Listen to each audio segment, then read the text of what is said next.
네, 안녕하세요. 오늘 강의에서는 SPSS를 이용한 주요 통계 분석 기법을 차례대로 살펴볼 예정인데요. SPSS 통계 분석이 많긴 하겠지만 오늘은 요인 분석, 그리고 신뢰도 분석, 그리고 회귀 분석, 다중회귀 분석 4개로 좀 구성을 해서 진행을 하려고 하고요. 제가 진행하는 실습은 요인 분석과 신뢰도 분석, 회귀 분석 정도일 거고, 더 필요한 다중회귀 분석이나 매개 검증 같은 경우는 영상을 통해서 좀 더 구체적으로 알아보도록 하겠습니다. 각 분석 방법의 목적, 그리고 이론적 배경, 그리고 실제 SPSS에서 실행하는 방법과 결과 해석에 대해서 조금 안내를 드릴 예정인데요. 이번 시간으로 진행하기에는 사실 뭐 목적과 이론적 배경까지 들어간다라고 하면 굉장히 광범위하다라고 볼 수 있을 것 같아서 실제 SPSS를 어떻게 사용하는지 그냥 알짜배기 제가 논문을 쓰면서 쌓았던 방법들 위주로 좀 설명을 드릴 예정입니다. SPSS에 대해서 좀 기본적으로 알고 계시는 분들은 영상은 스킵을 하셔도 될 것 같고요. 제가 PPT를 함께 올려드릴 테니 SPSS 버튼을 뭘 누르는지만 좀 기억을 하시면 좋을 것 같아서 스킵하시고 PPT를 보셔도 상관이 없을 것 같습니다. 네, 다음은 회귀 분석인데요. 회귀 분석은 우리가 가설 검증할 때 가장 많이 사용하는 분석법 중에 하나입니다. 변수들 간의 관계와 영향력을 파악하는 데 사용이 되고요. 회귀 분석은 한 변수가 여러 다른 변수에 의해 어떻게 영향을 받는가를 분석하는 것이고요. 설명 변수의 값이 변화할 때 종속 변수의 평균이 어떻게 변화하는가를 분석하고 이로부터 두 변수 간의 관계를 설명하고 추정하고 예측하는 작업을 의미합니다. 표로 예시를 한번 보겠는데요. 관광 만족이 재방문 의도에 미치는 영향. 이 연구의 아마 가설 검증이 관광 만족은 재방문 의도에 영향을 미친다. 일 거예요. 그래서 독립 변수를 우리가 관광 만족으로 가져갔고요. 종속 변수를 재방문 의도로 가져갔습니다. 회귀 분석 SPSS 회귀 분석을 이렇게 버튼을 딱딱딱 누르면 결과표가 나오는 거거든요. 그때 우리는 R제곱 값과 그리고 아노바 P 값과 더빈 왓슨 잔차 독립성 등을 확인을 해서 이 값이 유의적인지 안 유의적인지를 판단을 하는데요. 이 R제곱 값은 우리가 일반적으로 설명력이라고 합니다. 그래서 그러니까 이 연구 논문에 따르면 뭐 41.2% 정도의 설명력을 가지고 있다라고 볼 수 있고요. 이 F 값은 F 값이 클수록 그리고 P 값이 우리가 작을수록 모형 전체가 설명할 가능성이 높다라고 판단을 하거든요. F 값이 높을수록 그리고 P 값은 0.05 이하로 되었을 때 우리가 유의한 영향을 미친다라고 판단을 합니다. 그리고 더빈 왓슨의 값은 1.5에서 2.5 사이의 값에 반드시 들어와야지 이게 유의한 영향을 가지고 있다, 가설 검증이 되었다라고 판단을 할 수가 있습니다. 그래서 회귀 분석에서도 저희 SPSS 화면에서 한번 해볼게요. 분석 누르시고요. 그리고 회귀 분석 누르시고 선형으로 들어가시면 됩니다. 그래서 뭐 예를 들어서 종속 변수 이렇게 넣고요. 독립 변수 이렇게 넣어보고요. 요 내용들을 확인을 하시면 돼요. 이런 내용들을 확인해 보시면 됩니다.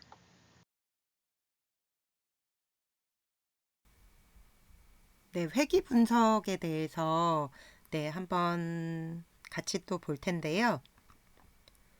우선 똑같이 SPSS를 열었고요. 근데 그 전에 변수들이 많아서 한번 정리를 하고 가야 되거든요. 엑셀로 잠깐 다시 왔고요. 저의 설문 데이터가 모여져 있는 엑셀이고요. 요걸로 한번 해볼 거거든요. 제 학위 논문에 있었던 건데, 직무 만족과 조직 몰입의 관계예요.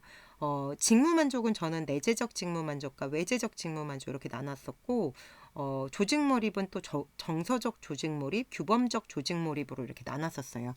다차원 구성으로 했었던 회귀 분석인데 각자 그냥 다 회귀 분석을 해줬고요.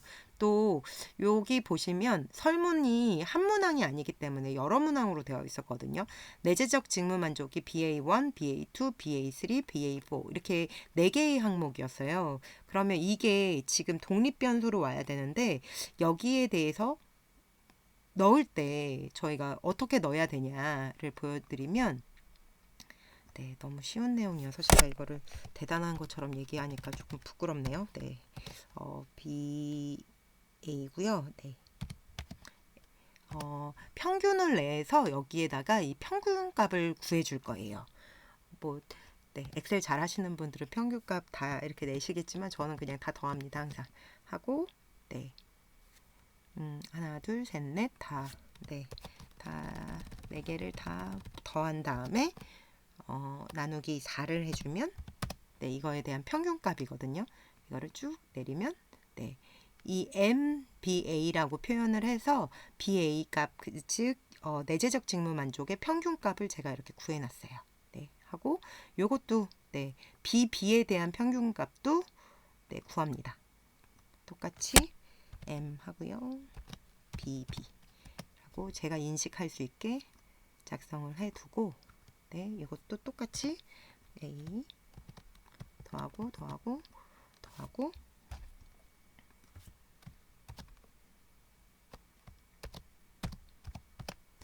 해주면 네, 이거의 평균값이 나오고요. 똑같이 이 CA가 정서적 조직 몰입이에요. 네, 그래서 이것도 M 값의 CA 값을 제가 인식할 수 있도록 네, 우선 표시를 해놓고 네, 이것도 제가 가려놓은 것들이 필요 없다고 판단이 돼서 가려놓은 것들이 있어서 잠깐 이거 풀게요.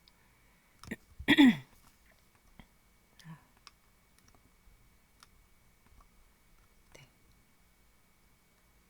CB 삽입을 하고 이건 다시 가리겠습니다.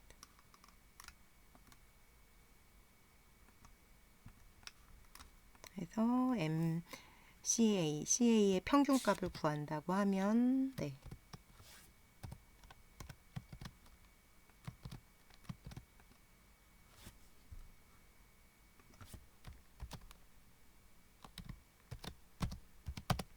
개수로 나눠주시면 되는 거거든요. 네. 했고 이것도 CB의 평균값을 구한다고 하면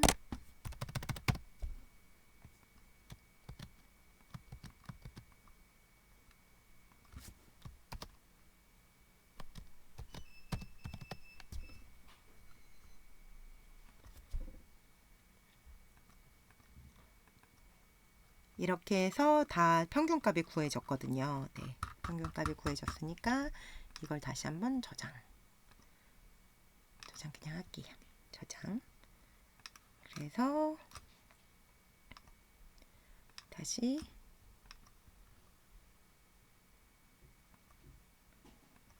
폴더에서 지금 우리가 설문조사 이거를 다시 열게요.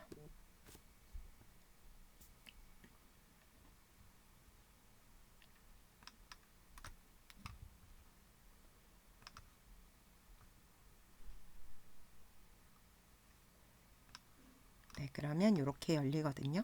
네. 열리면 네, MBA, MBB, BA의 평균값, BB의 평균값, CA의 평균값, 이렇게 네. CB의 평균값까지 제가 구해놨어요. 네.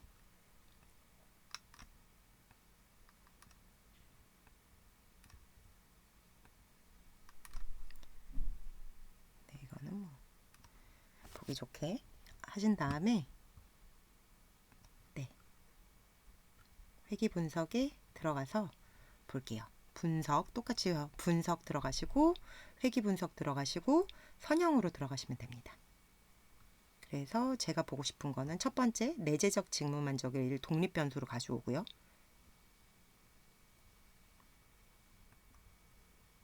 독립변수로 가져오고요. 정서적 조직 몰입을 제가 종속 변수로 가져옵니다. 이게 MCA가 되겠죠. 네, 가져와요. 거의 다 끝났습니다. 네.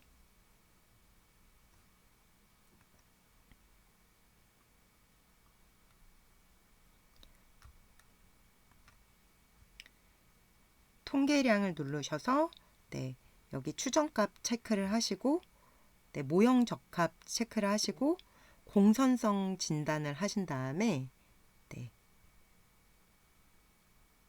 그리고 더빈 왓슨을 체크를 하신 다음에 계속을 눌러주시면 돼요. 도표 네, 따로 볼 거 없고요. 옵션 따로 볼 거 없고요.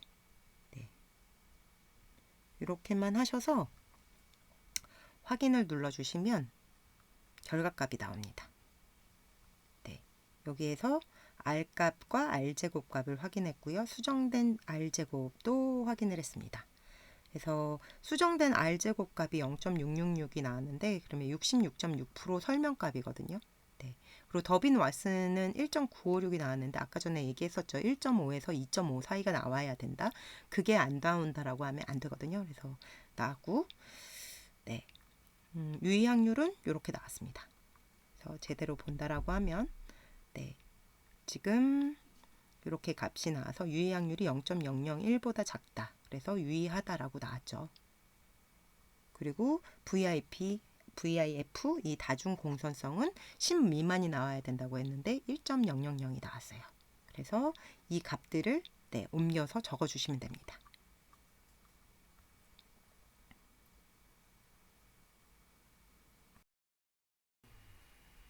네, SPSS를 통해서 네, 회귀 분석 실습을 해봤고요.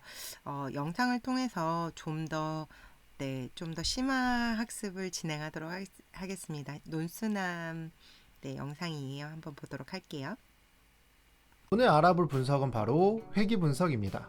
자, 우리가 지난 시간 다룬 상관 분석은 두 변수 간의 선형 관계를 통해 상관성을 보았다면 회귀 분석은 상관 분석으로 볼 수 없었던 인과관계를 종속 변수 y와 독립 변수 x의 선형 관계식으로 추정해서 두 변수 간의 관계, 즉 독립 변수가 종속 변수에 영향을 미치는가를 보기 위한 분석입니다. 여기서 독립 변수와 종속 변수 모두 등간 또는 비율 척도인 양적 변수여야 합니다. 자, 이번 시간에는 독립 변수가 하나인 단순 선형 회귀 분석에 대해서 아주 자세하게 살펴보도록 할 텐데요. 그 전에 구독과 좋아요 절대 잊지 마시고요. 단순 선형 회귀 분석의 방정식은 이렇습니다. y는 베타 0 더하기 베타 1 곱하기 x 더하기 엡실론인데, 자, 여기서 엡실론을 빼면 y는 종속 변수, x는 독립 변수, 베타 0는 절편, 그리고 베타 1은 기울기입니다.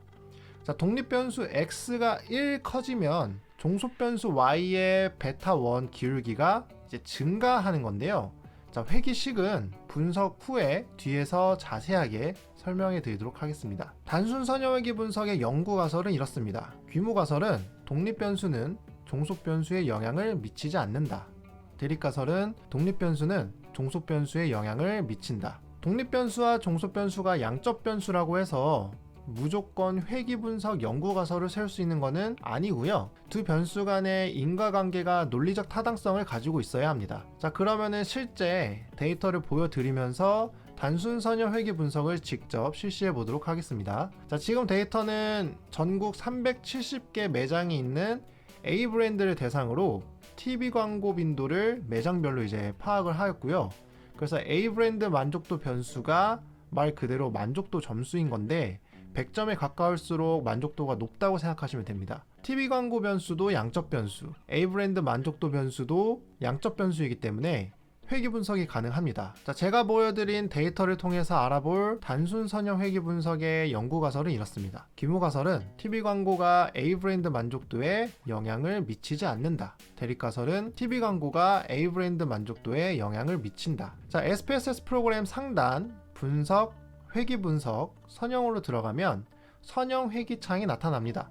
저는 종속 변수가 A 브랜드 만족도이고 독립 변수가 TV 광고 변수이기 때문에 이걸 이제 각각 칸에 넣어 주시고요.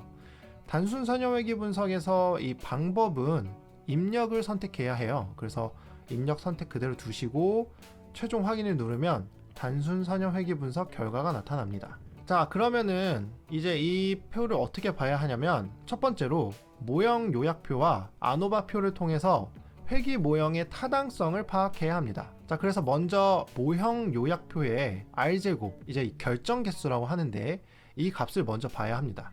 자, 저는 지금 0.351로 나타났는데요. 자, R제곱, 이 결정 개수는 0에서 1 사이의 값을 나타내는데 1에 가까울수록 회귀 모형이 적합하다는 설명력을 나타냅니다.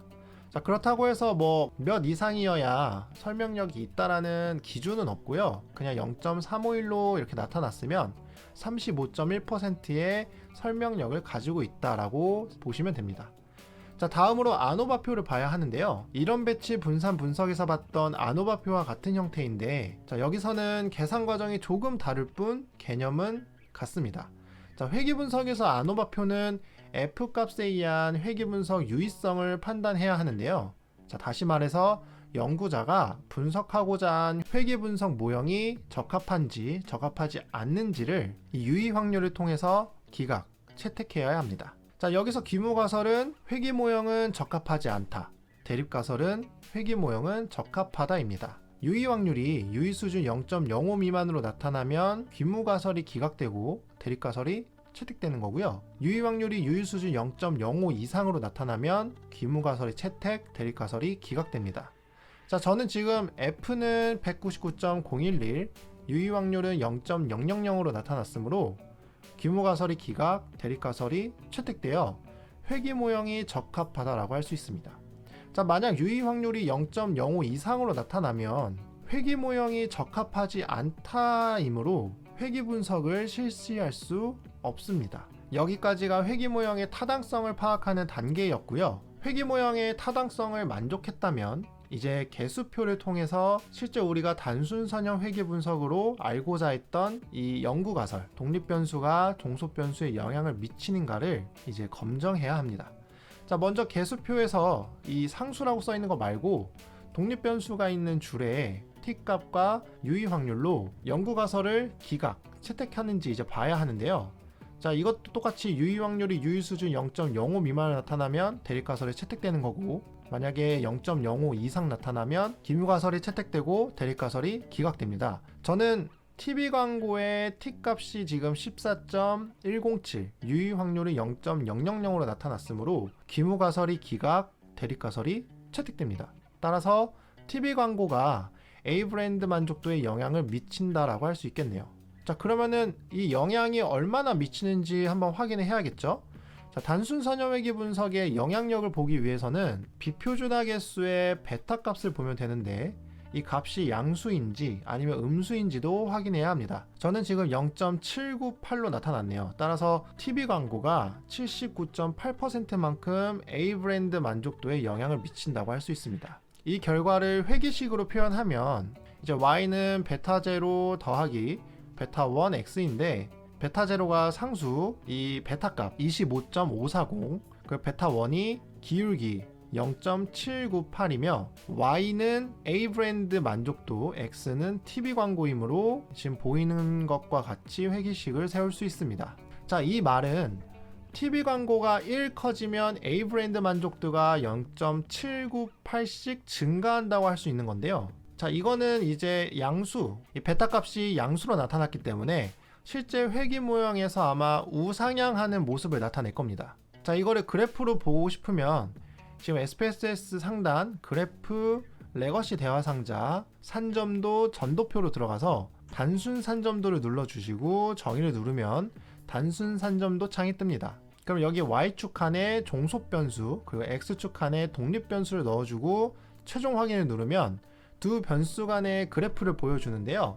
자, X축인 TV 광고가 지금 증가할수록 Y축의 A 브랜드 만족도가 함께 증가하는 것을 확인할 수 있습니다. 자, 반대로 이게 독립 변수의 비표준화 개수 베타 값이 음수, 마이너스로 나타났다면 독립 변수가 1 커지면 종속 변수가 그 베타 1만큼 감소한다고 할 수 있습니다. 그러면 우하향하는 그래프로 나타나거든요. 그래서 이거를 보시면서 실제 독립 변수가 종속 변수에 얼만큼 영향을 주는지 파악하시면 되겠습니다. 네, 이번 시간에는 회귀 분석에 대해서 좀 알아봤고요. 다음 시간에는 다중회귀 분석과 그리고 매개 검증 효과까지 좀 알아보도록 하겠습니다. 네, 오늘도 고생 많으셨습니다. 감사합니다.